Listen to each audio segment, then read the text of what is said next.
जय माता दी दोस्तों, स्वागत है आपका आपके अपने यूट्यूब चैनल अन्नपूर्णास क्रिएशन में। और मैं हूं आपके साथ अभिनंदन तिवारी। तो फ्रेंड्स, आज हम कलश स्थापना करने की बहुत ही आसान विधि सीखेंगे। दीप और श्री कलश में क्या अंतर है ये जानेंगे, और दीप और श्री कलश को बनाने की बहुत ही आसान विधि जानेंगे। कलश की पूजा के बिना हमारा कोई भी धार्मिक या मांगलिक अनुष्ठान संपन्न नहीं माना जाता, अधूरा माना जाता है। कलश की स्थापना हर एक में बताई गई है, शास्त्रों में भी अपने कलश की प्रधानता महान है।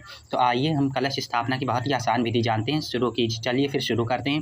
तो कलश स्थापना के लिए हम पहले आपको सामग्री बता देते हैं। पहले आपको एक गंगा जल का चाहिए, और एक लोटे में गंगा जल और एक लोटे में शुद्ध जल आपको चाहिए, और एक तांबे का लोटा आपको चाहिए कलश बनाने के लिए। आप चाहें तो मिट्टी का भी ले सकते हैं, लेकिन हम इसमें तांबे का आपको बनाकर दिखा रहे हैं, तांबे के लोटे में।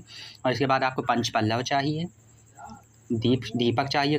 दीप कलश बनाने के लिए दीपक रखना है। और श्री कलश बनाने के लिए हमें पानी वाला जटा वाला नारियल लेना है, दूर्वा लेनी है, चंदन लेना है, इसमें सिक्का, सुपारी, लौंग, इलायची लेनी है। कलश के अंदर डालने के लिए सिंदूर लेना है, कुमकुम लेना है,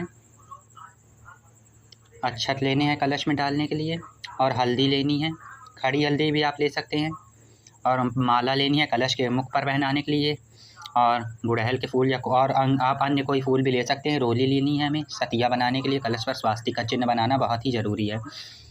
बिना स्वास्तिक के चिन्ह के आप कलश की स्थापना ना करें, ऐसा करना वर्जित माना गया है। इसके बाद हमें पूर्ण पात्र कलश के ऊपर रखने के लिए चाहिए। इसको आप चावल से पूरी तरह से परिपूर्ण कर लीजिए। तो देखिए, हमने आपको पूरी तरह से पूजा सामग्री बता दी है। तो चलिए अब हम कलश बनाना शुरू करते हैं। तो पहले हमें कलश के मुख पर स्वास्तिक का चिन्ह बनाना है। स्वास्तिक को गणेश जी का और माँ लक्ष्मी का प्रतीक माना गया है। बिना स्वास्तिक के कलश की स्थापना वर्जित मानी गई है। इसलिए आप कलश के ऊपर बिना क्रॉस करे, जिस तरह से मैं बना रहा हूँ इस तरह से आप स्वास्तिक का निर्माण कीजिए। आपने देखा होगा कि कलश की स्थापना करना कितना ही जरूरी बताया गया है हमारे शास्त्रों में। जब भी भागवत कथा भी होती है तो सुहागिनें अपने सिर पर कलश यात्रा करती हैं। कलश को रखकर दीप कलश को पहले मंदिर में यात्रा करती हैं, उसके बाद ही भागवत कथा का आयोजन होता है। और जितना बड़ा धार्मिक अनुष्ठान होता है उतना ही बड़ा कलश की स्थापना हमारे शास्त्रों में करना बताया गया। जैसे नवरात्रि के महोत्सव में बिना कलश स्थापना के माँ का पूजन अधूरा माना गया। गणेश उत्सव में भी कलश स्थापना जरूर ही करनी चाहिए। हर दीपावली में भी ज़रूर कलश स्थापना की जाती है। इसके बाद इसमें गंगा जल हम डालेंगे। इसके बाद हम इसे ऊपर तक शुद्ध जल से भर लेंगे। उसके बाद हम इसमें पंच पल्लव लगाएंगे। पंच पल्लव को आप अच्छे से टीका कर लीजिए। हल्दी, रोली, सिंदूर, अक्षत, कुमकुम, गुलाल, 5 तरह के तिलक लगाना पंच पल्लव में ज़रूरी बताया गया है। आप अच्छे से इसमें देखिए, जैसे हम हल्दी से तिलक कर रहे हैं, चंदन से, कुमकुम से, सिंदूर से, गुलाल से, रोली से तिलक कर रहे हैं। आप सभी से तिलक कर सकते हैं। आपने देखा होगा विवाह आदि मांगलिक अनुष्ठान में हम लोग मटके में कलश बना के मेहमानों के स्वागत के लिए, और सभी 33 करोड़ देवी देवताओं के आवाहन हम बहुत ही बड़े कलश में करते हैं। विवाह का कलश सभी कलशों में सबसे बड़ा कलश माना गया है। इसलिए जितना बड़ा मांगलिक अनुष्ठान उतने बड़े कलश की स्थापना करना हमारे शास्त्रों में बताया गया है। कलश में यहाँ सभी 33 करोड़ देवी देवताओं का वास माना गया है। कलश के अंदर हमें सुपारी डालना है, सिक्का डालना है। आप चांदी का सिक्का भी ले सकते हैं, नॉर्मल सिक्का भी ले सकते हैं। इलायची डालनी है, और 2 फूल वाले साबुत लौंग डालने हैं। लौंग कहीं से भी खंडित नहीं होने चाहिए, इस बात का आपको ध्यान रखना है। इसके बाद हम इसमें चंदन डालेंगे। इसके बाद हम इसमें हल्दी का पाउडर डालेंगे। अगर आपके पास हल्दी का पाउडर ना हो तो आप खड़ी हल्दी भी डाल सकते हैं। इसके बाद हम इसमें रोली डाल देंगे। इसके बाद हम इसमें सिंदूर डालेंगे थोड़ा सा। इसके बाद इसमें हम साबुत अक्षत डालेंगे। माँ अन्नपूर्णा का नाम लेकर इसमें आप अक्षत डाल सकते हैं, आप गेहूँ भी डाल सकते हैं। इसके बाद इसमें दूर्वा डालेंगे गणेश जी का नाम लेके।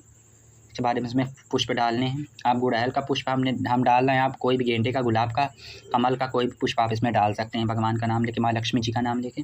इसके ऊपर आप पूर्ण पात्र रखिए, और पूर्ण पात्र को आप पूरी तरह से अक्षतों से खचाखच भर दीजिए। अक्षतों को भरने में आप बिल्कुल भी कंजूसी ना करें, क्योंकि पूर्ण पात्र को माँ अन्नपूर्णा का स्वरूप माना गया। हम इसमें जितनी श्रद्धा और निष्ठा से अक्षत भरते हैं उतना ही अन्नपूर्णा माँ प्रसन्न होती हैं, और हमारे घर में अन्न धन सुख समृद्धि के भंडारे भरती हैं। इसलिए पूर्ण पात्रों का आप पूरी तरह से अक्षतों से परिपूर्ण करके ही कलश पर स्थापित करें। इसके ऊपर बाद हम इसके अब दीप कलश देखिए, हम इसमें दीपक की स्थापना कर दिए। तो अब ये दीप कलश हमारा बनकर रेडी हो चुका है।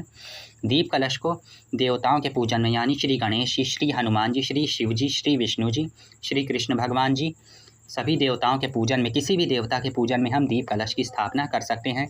और सत्यनारायण भगवान के पूजन में भी दीप कलश की स्थापना करना चाहिए।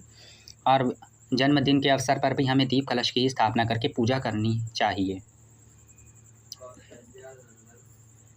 जब भी किसी भी देवता का हम पूजन करते हैं तो दोस्तों हमें दीप कलश की स्थापना करनी होती है। तो ये देखिए दीप कलश हमारा बन के रेडी हो चुका है। और दीप कलश की स्थापना जब भी किसी देवता का पूजन करते हैं तब हम दीप कलश की स्थापना करते हैं। इसके बाद आज देखिए हम श्री कलश बनाना आपको बता दें। ये श्री कलश में आपको जटा वाला पानी वाला नारियल चाहिए। उसके ऊपर आपको लाल चुन्नी लपेट के अच्छे से कलावे से बांध लेना है। और माँ दुर्गा के पूजन में हम इस नारियल को लिटा कर रखते हैं। आप चाहें तो खड़ा भी रख सकते हैं, लेकिन माता रानी के पूजन में हम नारियल को लिटा कर रखते हैं। नारियल का मुख जिधर से मतलब नारियल पेड़ पर टंगा होता है, नारियल का मुख अपनी ओर होता है और ऊपर का पीछे का भाग दीवार की ओर होता है। इसके बाद हम घंटी बजाकर कलश में सभी 33 करोड़ देवी देवताओं का आवाहन करेंगे। देखिए हमारा श्री कलश बन के तैयार हो चुका है। नवरात्र के पूजन में हमें श्री कलश की स्थापना ही करनी होती है। श्री कलश को कुछ लोग नवरात्रों में जवारों के बीचों बीच रखते हैं। आप चाहे तो अलग से भी स्थापना कर सकते हैं, नहीं तो माता दुर्गा के पूजन में इस श्री कलश को खेतरी के बीचों बीच रखा जाता है और इसके अगल बगल से जवारे उगते हैं और इसका जल ही जाके जवारों में सिंचता है और इसमें माँ का प्रतीक माना जाता है इसका जल। और इसका जल से ही जवारे सिंचते हैं और हमारे जवारे बड़े होते हैं, अच्छे से हरे भरे खुशहाल होते हैं। तो इसको हम जवारों के बीचों बीच इस कलश की स्थापना करते हैं। तो देखिए ये हमारा श्री कलश भी बन के तैयार है। तो अच्छा है, आशा करते हैं कि आपको हमारा आज का वीडियो अच्छा लगा होगा। आप हमारे ये चैनल को, अगर वीडियो अच्छा लगा हो, आपके लिए यूज़फुल साबित हुआ, तो हमारे चैनल को लाइक शेयर और सब्सक्राइब कीजिए। कमेंट में जय माता दी लिखना ना भूलें। माता रानी आप सभी का कल्याण करे। बेल आइकन को प्रेस कीजिए, ज़्यादा से ज़्यादा मित्रों तक शेयर कीजिए। हमने आपको अपने इस वीडियो में कलश स्थापना की बहुत ही आसान और सर्वोत्तम विधि बताई है। इसी विधि से कलश स्थापना करना सर्वश्रेष्ठ माना गया है। देखिए ये दीप कलश है और श्री कलश, दोनों में आपको अच्छे से अंतर मालूम हो चुका होगा। जब भी हम किसी देवता की पूजन करते हैं तो हम दीप कलश की स्थापना करते हैं और जब भी हम देवी माँ का पूजन करते हैं श्री कलश की स्थापना करते हैं।